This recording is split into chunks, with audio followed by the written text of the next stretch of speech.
People power, our power, people power, NUP, everywhere, NUP. I don't know whether I'm still a youth. I'm a senior youth.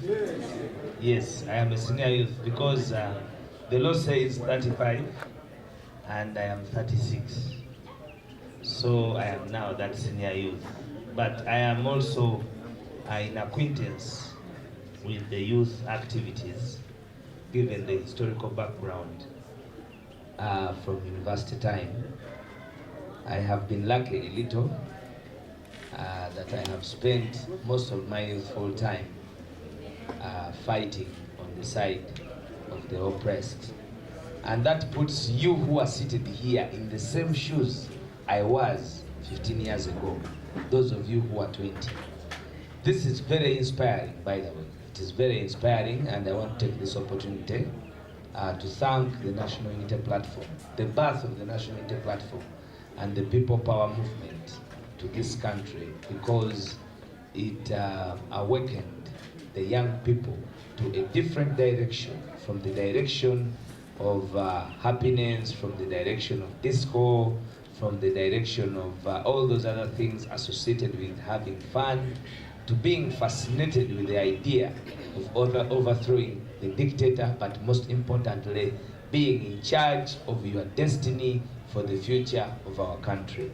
I want to thank the availability of this platform, and therefore ask you join me to give a big applause to our generational president, His Excellency Robert Kyagulanyi, because it is his rise, it is his rise, it is his decision to stand. For a very long time, there has been a big problem in the politics of Uganda. Those who have had the opportunity to go through school find it so hard after that investment of education, the hope that is put into the children at school of going back and having those white-collar jobs, of having that good life, of driving the Porsche cars, of having the good families. It becomes extremely risky after they have painted such a beautiful picture for your future as you're finishing your last paper in class to come and join the struggle. The young people in this on this platform, you who are here today, I want to tell you how much humbled I am that you took that pivotal step.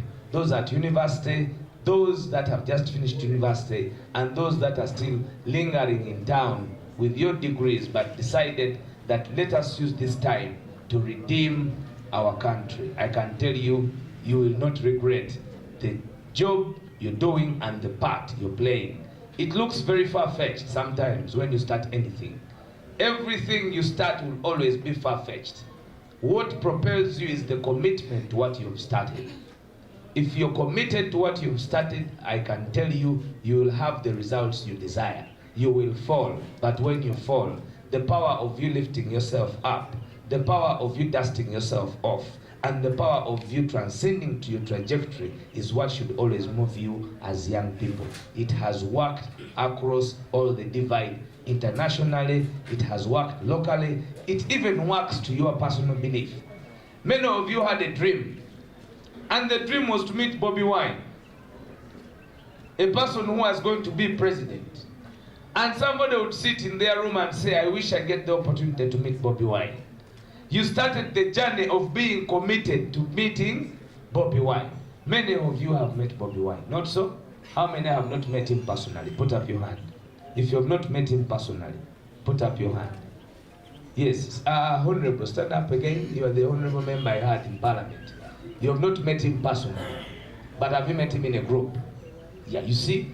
Now, it is commitment, but you go back home and you ask somebody, you tell somebody that you are with Bobi Wine, and they will not agree, because they have not been committed to meeting him. So the goal you set is the goal you achieve. If you set a goal that is below your pedestal, it is what you will achieve. Why do they say dreamers are achievers? Dreamers are achievers because they put a picture that they don't have into what they want to have, and then they chase that dream. Let us chase the dream as young people of ousting Dictator Museveni. I can guarantee you, my brothers and sisters, once it is our set goal, once it is our dream, then we will be the achievers. And we can only be the achievers when we have the result. What is the result? Defeating the dictator. We don't need politicians. Our numbers are clear. The reason there is human resource decapacitation in Uganda is because the young people have not been given a platform to blossom. There has been too much delay of the past generation to cover our generation. That is why I've been excited by the theme, the international theme, that talks about transgenerational solidarity. The theme of Uganda speaks about social, political, economic injustices. It is only in Uganda that the government, that the rogue government, has failed to plan for its young people, and yet it had an opportunity. General Museveni should put his name to the wall of shame and blame only himself for having failed to plan for young people 36 years ago. He cannot raise up today and point a finger at anybody else. General Museveni, this was your duty. You failed yourself. You cannot blame anybody. I heard him one time say that these people in the NRM wing failed to mobilize the young people. It was your duty. The reason you went to war was to secure the future of this country. The reason you went to war was to secure the democracy of your 4 children, not for yourself. Unfortunately, you were too much a miser. You were too much egocentric to your person that you delayed in government and you messed up the whole country. You win the accolade of messing up Uganda, because what we had we no longer have, just because of you. The way you messed up the economy, the way you messed up the health sector, it was only true that you could not plan for the young people. General Museveni formed this country with only about 5 million people. He always speaks about an increment in the digits of tax collection, but he forgets to speak about the increment in population. If you're increasing a tax base, it means that it is wider, one from the collection basket. You've either had more people get more money, but also you have had an increment in population. It was a fact that there was procreation happening in Uganda under your watch. You didn't plan for us. You only assumed to remain in power and die in power such that you would have no answer to anybody else. You assumed to make your life better and that of your children. That is why today you speak about your children instead of speaking about the children of Uganda. You are a disgrace to this country. And that is why the young people all over Uganda must not be the vanguards of his existence. We must be the vanguards of his departure. We cannot be the vanguards of his continued existence. What do we have? What future do we have? He has put us in a position that even us who are here today will not enjoy this country, because there's a lot of hell of work that we're going to do when he's gone. And the more he delays in power, the more challenges we have. As young people, let us not prepare for elections, but let us prepare for a revolution that will finally defeat General Museveni. As young people, let us not prepare for elections, but let us prepare ourselves for a revolution that will defeat General Museveni. Because after his defeat, then elections are very possible and can easily be free and fair. The commitment and the fruits of the Kenyans that you are seeing today, people put down the pangas on the street in 2007. The ICC, the international community, woke up to the news of what was happening in Kenya. They realized that they had to put their say. Kofi Annan was forced to come to East Africa and secure a platform, a deal for existence of peace and the continuity of democracy in Kenya. In Uganda, we are still macerating the dictator. We must rise, and nobody will rise apart from you, the young people. Do not expect anybody to rise on your behalf. The ages of our fathers have been absorbed in fear because of the future. They saw General Museveni coming. He lied to them. They are accustomed to the propaganda of President Museveni, of General Museveni as he was coming to power. When General Museveni was assuming power, our fathers were the backs of his foot as he was stepping to power. So they fear that history. He took them to Chankwanzi and indoctrinated them with the doctrine of fear that he was the Alpha and Omega, the unbogable. Now the young people, you did not witness that propaganda. You have seen the real Museveni, that he is a weak man, that he is a coward, that he cannot stand on his word. You young people have had that opportunity our parents never watched. You have had the opportunity to undress him and even bring his name to the fore that he had never brought even to the fore. Even when he was leading our fathers 20 years ago, he could not say his Tiwarwa, whatever name it is. But because of you young people researching day and night, coming out with questions, you questioned him and he accepted his name, just like you questioned the credentials of those in his family. So it means if you've asked those questions and they have been answered, whether right or wrong, but people have taken the initiative to answer them, it means we can ask the bigger question. We have only not united to ask that bigger question. And it is our commitment as the young people. We fear death. Everybody fears death. I don't want to die. But at least I want to die when I am sure I have left a legacy behind, just like many other people left legacies behind. Legacies are not made for those that are born in big families. Legacies are made by those who want to fight and fight for the truth. Do you want to fight for the truth? Yeah.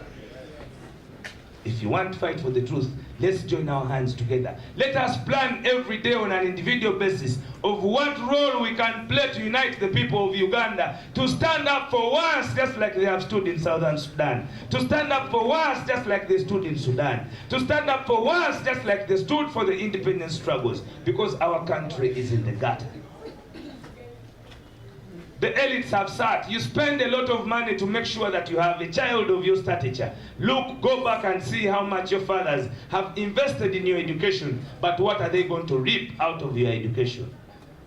To get a degree, you must have over 50 million shillings now in Uganda. But what is the reciprocate of the 50 million shillings? People finish degrees after spending a lifetime thinking that their hope has been bred in going to school, the 7 years of primary, the 6 years of secondary, the 4 years of degree level, because even the medical students, some of them don't have jobs after they have finished medical school.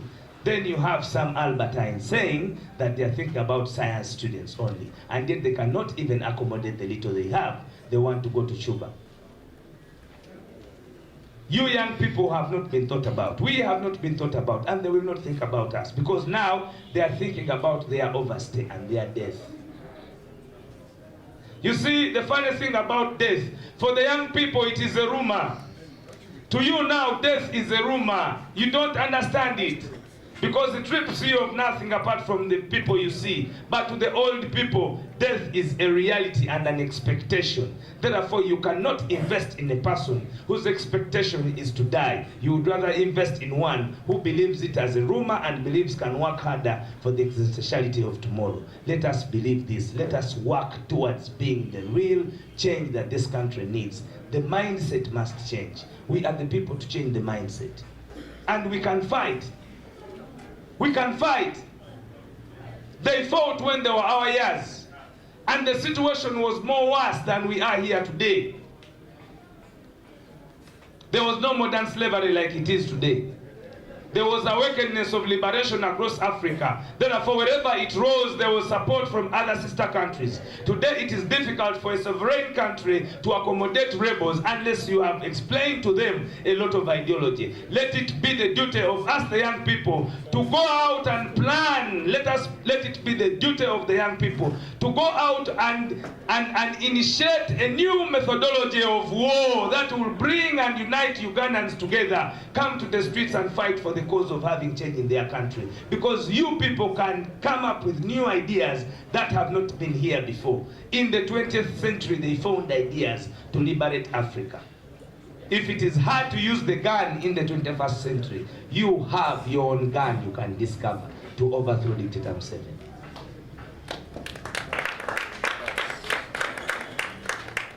I know to the world that when we started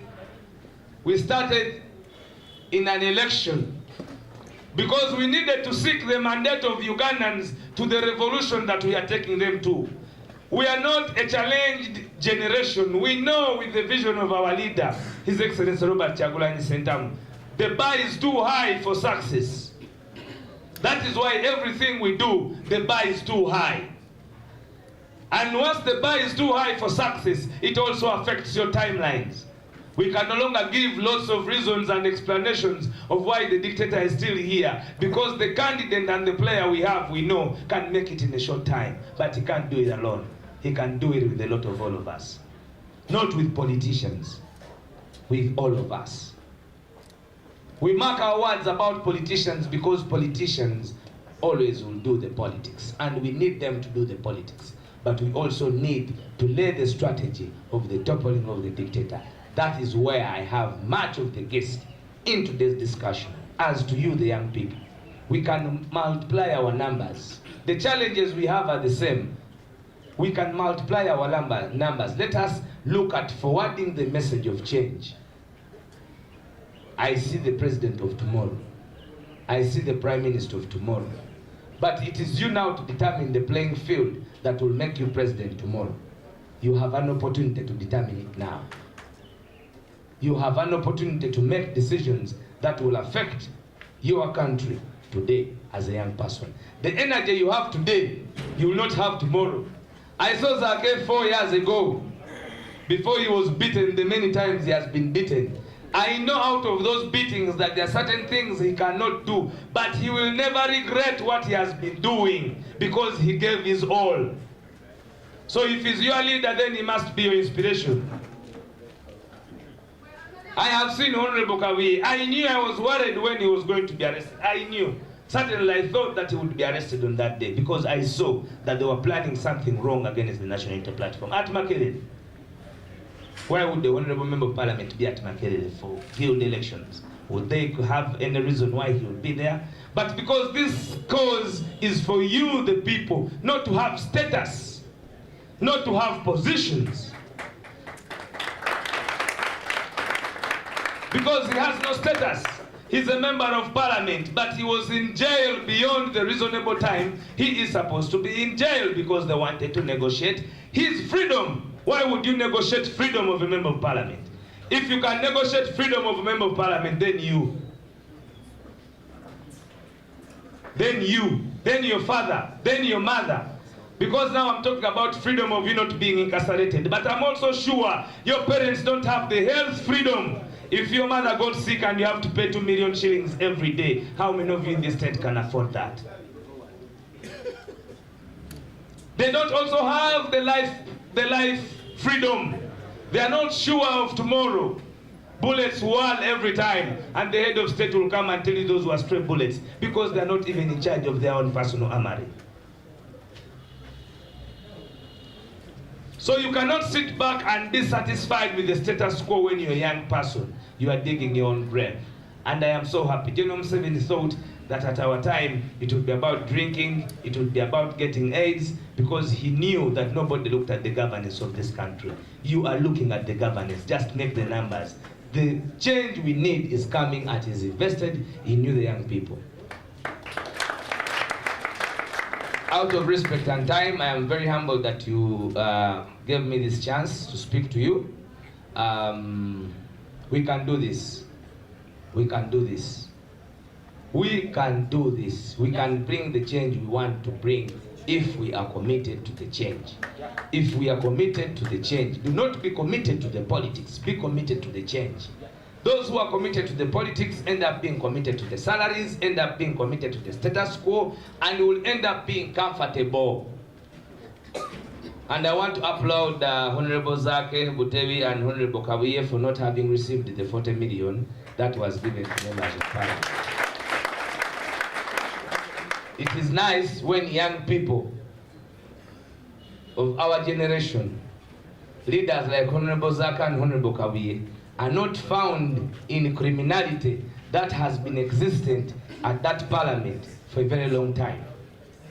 And as NUP, to the Speaker of Parliament, we want to assure you, Madam Speaker, Madam Anita Mom, want to assure you You will not defeat us even when you are the Speaker of Parliament on corruption. You will not defeat us, Madam Anita Among, on the issue of corruption.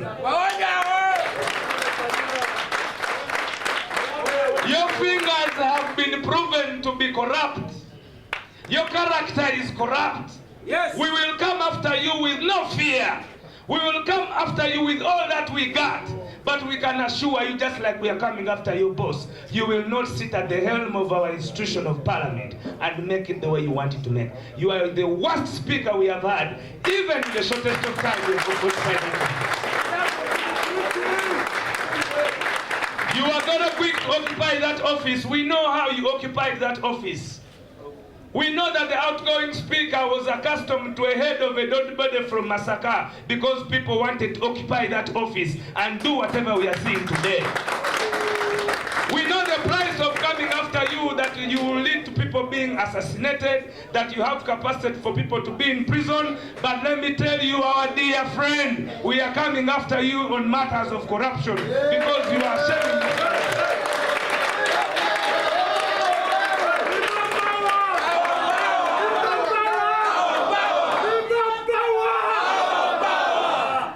Honorable Twaha Kagabo has vindicated the National Unity Platform, Madam Speaker. He's a hero of this country. He has ashamed your mind. You came before the world and say that you are not given the money. They brought the money to you and you brought in your fake IGG. Madam Anita Among, take the bill and say sorry to the country instead of taking us through all the hika-kruka, which does not exist. You are a corrupt official.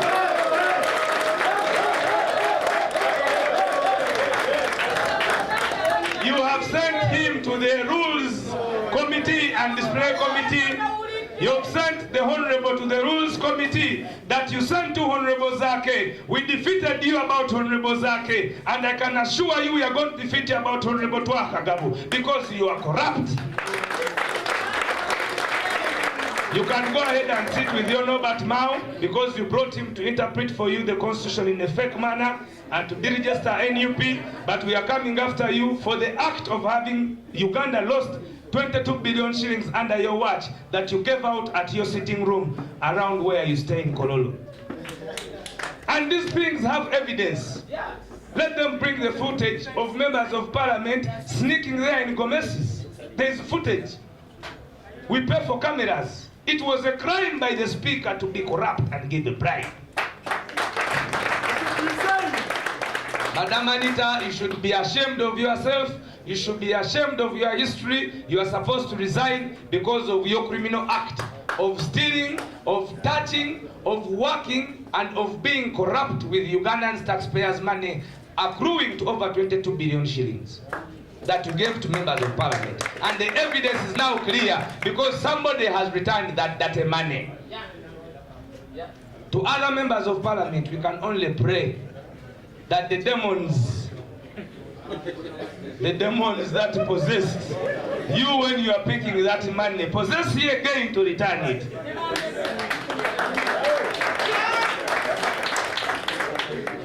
And for us here at the National Unity Platform, we know we have our court. We have the court of the people. Our cases go to the court of people. And our court sit. People think that they don't sit. They sit. Didn't the court sit in Kawempe? Didn't the court sit in Kawempe? It will sit even in your other constituencies for you who have not returned the money. For God and my country.